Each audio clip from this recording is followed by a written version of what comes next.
You are listening to KSG Podcast. This is a short, crisp, concise, exam-oriented, edited editorial for civil services aspirants. In this podcast, we are going to talk about a digital approach to financial inclusion. Source for the content is Vibhor Goyal's article for The Mint. Finance Minister Nirmala Sitharaman wants to take financial services to every nook of the country using digital technologies. In her budget speech, she proposed the setting up of 75 digital banking units in 75 districts by scheduled commercial banks. This is a sound framework for improving financial inclusion, that is FI, which in the Reserve Bank of India's first and most recent FI index was at 53.9.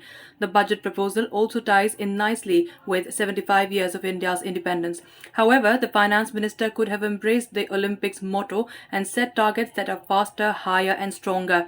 The whole idea of using digital technologies to promote financial services as well as most other services is that physicality is no hindrance at all. In fact, it is hardly relevant. Digital financial services have no specified service area. The entire world is a serviceable area for them.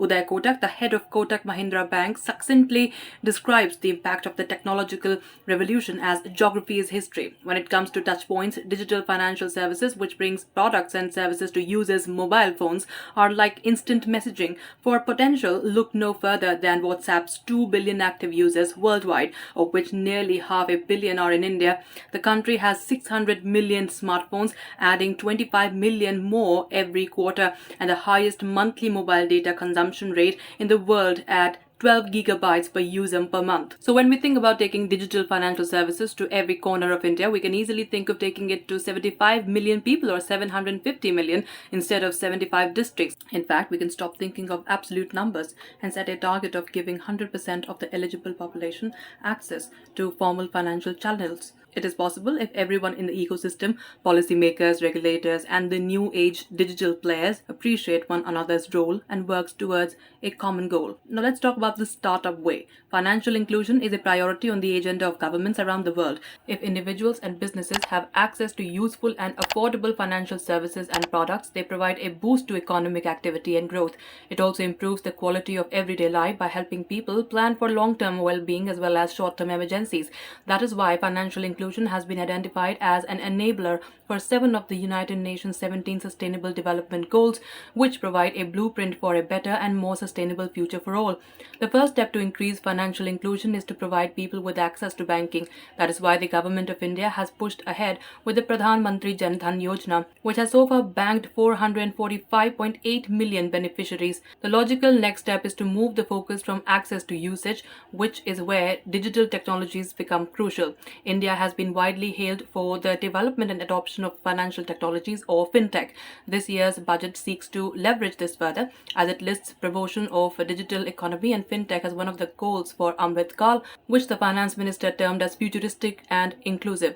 Her task would be easier and faster if we start to think like digital startups in trying to provide more and more people with access to fruitful financial services. Now, several steps have been taken in the direction of branching out the branches. More than 6 years ago, RBI modified the service area rules to give banks more leeway.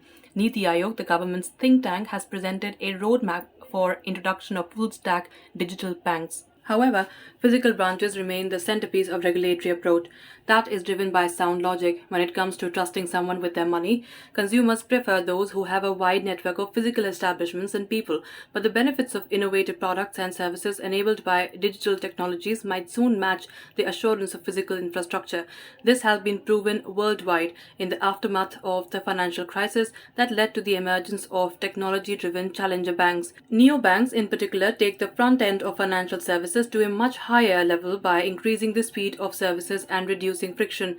They improve returns and transparency for customers while lowering the customer acquisition cost for the partner banks. As the Niti Aayog paper notes, neobanks can serve demographics that are under-catered to by Main Street banks. This would include small businesses, paycheck-to-paycheck retail consumers, gig economy workers, and millennials. Migrant working population is another segment that will benefit from neobanks. As the recent past has shown, geography for them is already history. That's it for this podcast. Thank you so much for listening. To join KSG India courses and to crack the IELTS exam, visit ksgindia.com. You can also get a PDF for this podcast on ksgindia.com. Thanks for listening.